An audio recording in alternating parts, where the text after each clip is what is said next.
October the 25th, it'll be on pay-per-view. Joseph Parker will face Fabio Wardley. Now, I've given my 2 cents on this fight. I will do more detailed videos closer to the time. I'm looking forward to this, obviously. I think it's going to be a fun fight.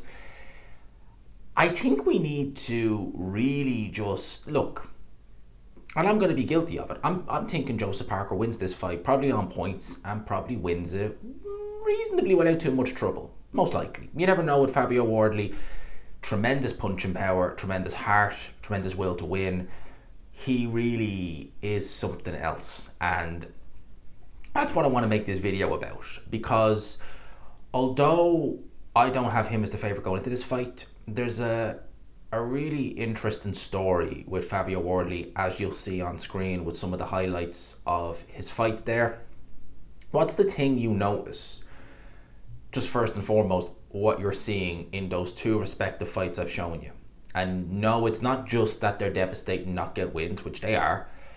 It's the fact that he's gone in there in back-to-back fights, Fraser Clarke 2 and Justice Hooney, and he's beaten guys who not only are, more experienced in the amateurs, they're vastly more experienced. They are people who you expect to be on big stages.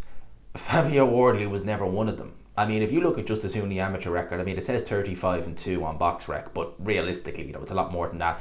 But he's got names there like Bakadir Jalilov, although he lost that fight.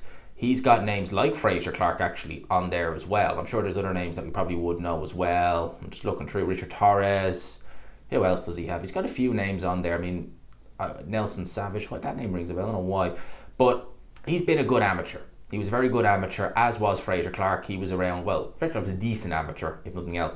But, and he had a lot of amateur fights. I mean, even by BoxRec standards, they have a lot of them listed. And he fought guys like Bakadir Jalilov. He fought Joe Joyce in the amateurs. He fought guys like, actually fought Justice Hooney in the amateurs, believe it or not. I think he fought AJ, Victor Vickhurst. I know he's a heavyweight contender. Lenina Pero. There's a lot of guys on this guy's BoxRec. Holy crap. Tony Yoka, Joe Joyce, Alan Johnson. Didn't he fight AJ? There's another fight there with Bakadir Jalilov. He actually won that fight back in 2014. Joe Joyce a couple more times. Otto Valeen. Seen a lot. Joseph Parker. He fought him in the amateurs. Anthony Joshua there. Sean Turner, the Irish guy, the big fat guy. He was only about 5'8". But yeah, he's fought a lot of guys in the amateurs. So both of these guys, their experience going into their fights with Fraser Clarke, or going into their fight with Fabio Wardley, was vast in comparison to what Fabio Wardley had. I mean, you look at here, BoxRec don't have any amateur fights listed. Why? Because there wasn't any. My man fought white collar. Now, to put it in context, right? A white collar bout could consist of Jimmy from Accounts and Mark the delivery driver. That's literally what you're looking at with regards white collar. It could have Nicola from IT versus Natasha from customer service. That's literally what you could have in white collar. That's all it is. Even junior level amateur, novice level, it has people who at least they're in a boxing gym wanting to try something. That's what white collar is. So if you're winning fights in that, and I don't believe, you don't really lose. I mean, they tend to call them a draw. So that's what Fabio Wardley came from. Like when he laced up a pair of gloves for the first time, Joseph Parker had just beaten Andy Ruiz. That was 10 years ago, or nearly 10 years ago. That's the first time he laced up a pair of gloves. He made his pro debut in 2017 in the York Hall. Again, this is just phenomenal to me. He's fighting, alright, he's not fighting good guys. He beat a guy called Phil Williams, beat a guy called Morgan, how do you say that last name?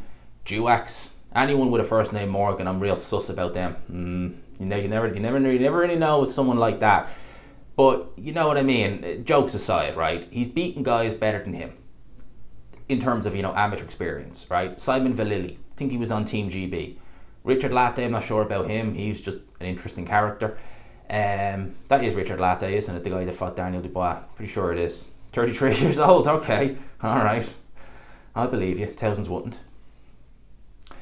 But yeah, Richard Latte, Eric Molina, Nick Webb, better amateur. Who else? Nathan Gorman, much better amateur. Michael Coffey, think he was a prospect at one stage. David Elia, we know about Big David, big up to him every single time, nothing but respect, my man.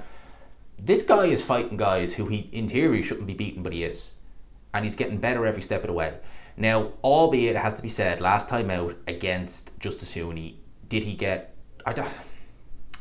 luck is maybe the wrong word, but did he really need to pull it out of the bag and pull it out when he did? Pause.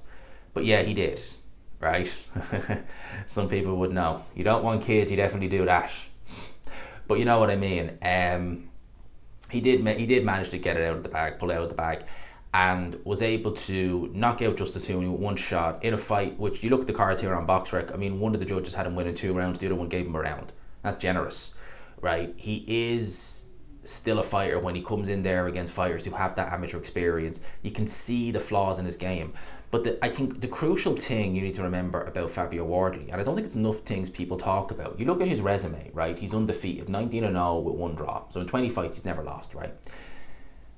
Amateurs who turn pro, Justice Hooney lost in the amateurs. Fraser Clark lost in the amateurs. AJ, Joe Joyce, Tyson Fury, Alexander Usyk, they've all lost in the amateurs. This guy's never tasted defeat at all, because you don't lose in white-collar bouts. So this guy, as a fighter, as a boxer, has never lost. He's never tasted defeat at all. So that has to be something very, very strange for him to even, contextualize. Because he's never been defeated in a boxing ring, ever, amateur or pro. So for him, maybe that's where the fire comes. The fact that, hang on a minute, no one's ever got the better of me before. I ain't going to let it be you. And that makes him very dangerous in this Joseph Parker fight. Joseph Parker is better than Justice Hooney. He's better than Fraser Clark. He's better than David Alaye. But he's not invincible. I mean, he fought as slow as molasses Zhilei Zhang, who has stamina for all of 2 rounds. And then he's absolutely out on his feet, not because a punch is being thrown, but because he's absolutely gasping for air, because it looks like he just ran 2 marathons in one day. And he was still able to, find power late on to put Joseph Parker down. Joseph Parker couldn't put a dent in Joe Joyce, who literally, after he gave Joseph Parker that beating, career just went ba-bam, downhill, So he's a better fighter, but he's not invincible. So I look at someone like a Fabio Wardley and I think, Joseph Parker, proceed with caution. I'm sure he will. Andy Lee is a phenomenal trainer. But I'd be looking at Joseph Parker and I'd be saying, proceed with caution, 110%, absolutely. I think Fabio Wardley is a tremendous talent. I think that he is proof that it's never too late to start boxing, and 2, it really doesn't, having a good amateur career is a benefit. It's important. But how often, I've seen it with a lot of Irish fighters in the past. I do an Olympic cycle, I don't get in. Okay, turn pro. No, do another Olympic cycle, or maybe another one. Turn pro, what age are you? 29. What weight are you? 135 pounds. Okay, 2 years later, I'm done. Oh yeah, of course, I'm not surprised. It helps you, you've got better technique, you know a bit more, but in the pro game, it's so different. Does it really? I mean, it helps you maybe get a better deal as a pro, but in some cases it still doesn't even do that. So what he's done, turning pro with no experience, going on the small hall scene, you get picked up by Dylan White, you get picked up by Matchroom, and then you just improve and improve and improve, and he is improving. And although he took a bit of a pasting against Justice Hooney before he pulled that knockout out of the bag, he knew himself, all right, that was lucky. I hate using the word luck to describe, but that's what it was. Ain't gonna happen again. And I think he'll be on it like a car bonnet this time. I really do, against Joseph Parker. I don't know if it'll be enough to win. I suspect it probably won't. But I still think Fabio Wardley is absolutely fantastic. And I was very critical of him earlier on in his career, because I myself couldn't really get past the fact that even someone like an Anthony Yard had some amateur fights, even at a low level, he still had a few.